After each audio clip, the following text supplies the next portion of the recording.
여러분 안녕하세요. 한도연 TV입니다. 오늘 다룰 이야기는 최근 대한민국을 발칵 뒤집어 놓은 그리고 지금도 현재 진행형인 이슈입니다.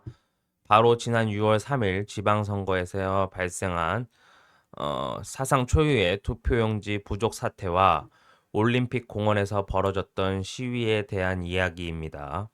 투표하러 갔는데 투표용지가 없어서 투표를 못한다? 이게 2026년 대한민국에서 일어난 일이라고 생각하십니까? 투표권은 민주주의의 가장 기본 중의 기본입니다. 내 손으로 대표를 뽑을 권리. 이 참정권이 국가기관의 어처구니 없는 행정부실로 침해당했습니다. 당연히 시민들은 분노했습니다. 특히나 민주주의 시스템에 대한 민감도가 높은 2030 세대 청년들이 분노했죠. 그래서 이들이 밖으로 나왔습니다.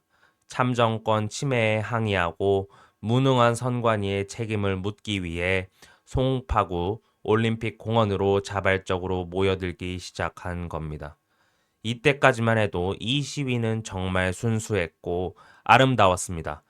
하지만 결과적으로 이 집회는 어떻게 끝이 났을까요? 오늘 영상 끝까지 봐주시길 바랍니다. 처음 올림픽 공원에 모인 시민들 어떤 사람들이었을까요? 특정 정당을 맹목적으로 지지하는 강성 당원들이었을까요? 절대 아닙니다. 그냥 평범한 시민들이었습니다. 주동자도 배후 조직도 없었습니다. 가장 중요했던 건 이분들이 내건 원칙이었습니다. 현장 곳곳에 이런 대자보가 붙어 있었어요. 재선거 및 선관위 규탄 외에는 다른 정치 구호는 절대 금지한다. 정치색이 묻어나는 피켓이나 시위 도구는 아예 사용하지 못하게 자체적으로 통제를 했습니다. 기성 정치인들이나 정치 유튜버들이 기웃거리면요. 시민들이 앞장서서 정치화하지 말라며 쫓아냈습니다. 왜 그랬을까요?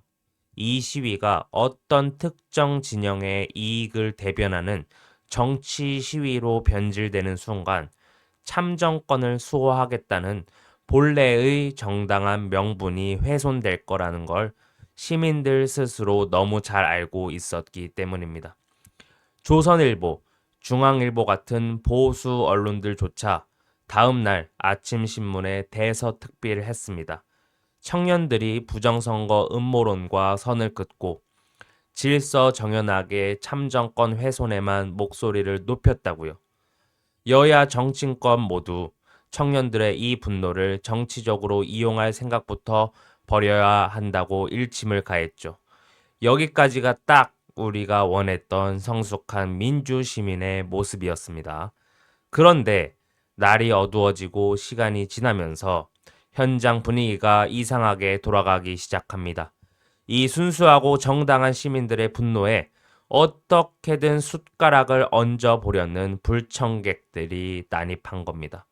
바로 부정선거를 외치는 음모론자들과 극우 세력이었습니다. 황교안 정 총리를 비롯한 극우 정치인들과 유튜버들이 들이닥치면서 시위대의 스피커를 빼앗기 시작했습니다.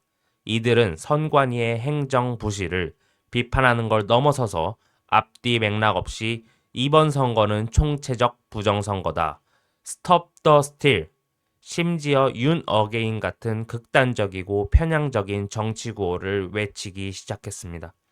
현장에 있던 평범한 시민들과 2030 청년들이 얼마나 당황했을까요? 제발 그런 구호 외치지 마라. 시위 변질시키지 마라며 만류하고 충돌했습니다. 하지만 강성 조직력을 앞세운 음모론자들의 목소리가 스피커를 타고 현장을 덮어버렸죠. 인터넷 커뮤니티에 올라온 실제 현장 참가자들의 후기를 보면 정말 처참합니다. 대진년 소문 돌고 부정선거 구호로 다 덮이는 거 보고 현타 와서 밥만 먹고 집에 왔다. 난 우파 성향인데도 대체 왜 저러는지 모르겠다. 보수든 진보든 참정권 보장에 한뜻으로 모인 건데 왜 굳이 정치색을 묻혀서 순수한 시민들까지 극우 프레임에 갇히게 만드냐. 이게 당시 현장에 있던 진짜 시민들의 목소리입니다. 결국 어떻게 됐습니까? 이 극우 세력과 음모론자들의 난입 때문에 투표 관리 부실이라는 선관위의 명백한 실책과 이를 개혁해야 한다는 본질적인 논의가 완전히 흐려져 버렸습니다. 진보 언론인 경향신문이나 한겨레의 보도를 보십시오. 사안의 본질을 벗어난 부정선거 음모론이 확산되면서 정작 필요한 책임 규명과 제도 개선 논의가 물 건너갈 수 있다고 우려하고 있습니다.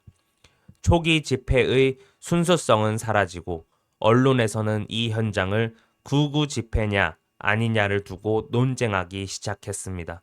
심지어 국민의힘 장동혁 대표 같은 기성 정치인마저 이 음모론자들의 목소리에 편승해서 사전투표를 폐기하자는 등 극단적 주장으로 자신의 정치적 위기를 모면하려는 꼼수를 부리고 있습니다. 극우파와 부정선거론자 여러분, 똑똑히 들으십시오. 당신들은 민주주의를 지키러 온 투사가 아닙니다. 당신들은 정당하게 참정권을 요구하던 시민들의 목소리에 흙탕물을 뿌린 최악의 트롤러들일 뿐입니다. 당신들의 그 무책임한 선동 때문에 시민들이 극우 시위대로 싸잡혀 욕먹기 싫어서 현장을 떠나게 만든 겁니다. 선관위 해체 수준으로 개혁을 하고 외부 감사법을 통과시키는 등 합리적이고 실질적인 해결책으로 갈 수 있었던 이 황금 같은 기회를 당신들의 그 허무맹랑한 부정선거 구호 몇 마디에 다 망쳐 놓은 것입니다. 시청자 여러분, 우리는 헷갈리면 안 됩니다. 이 사태의 핵심은 투표 용지가 모자랐다는 팩트입니다. 선관위의 부실하고 안일한 행정을 철저히 감사하고 국정조사를 하든 특검을 하든 책임자를 처벌해야 합니다. 그리고 다시는 이런 일이 발생하지 않도록 제도를 뜯어 고치는 것, 오직 거기에만 집중해야 합니다. 음모론에 기대어 자신들의 정치적 체급을 키우려는 일부 극단주의자들과 기성 정치인들에게 절대 휘둘려서는 안 됩니다. 여야 할 것 없이 정치권은 이제 청년들의 분노를 정치적으로 이용하려는 얄팍한 수를 접고 독립적이고 실효성 있는 선관위 개혁안을 내놓아야 할 때입니다. 순수하게 거리로 나섰던 평범한 시민들의 분노가 더 이상 오염되지 않기를 바라며 저 역시 선관위 개혁 문제가 어떻게 처리되는지 끝까지 두 눈 뜨고 부릅뜨고 지켜보겠습니다. 오늘 논평은 여기까지입니다. 감사합니다.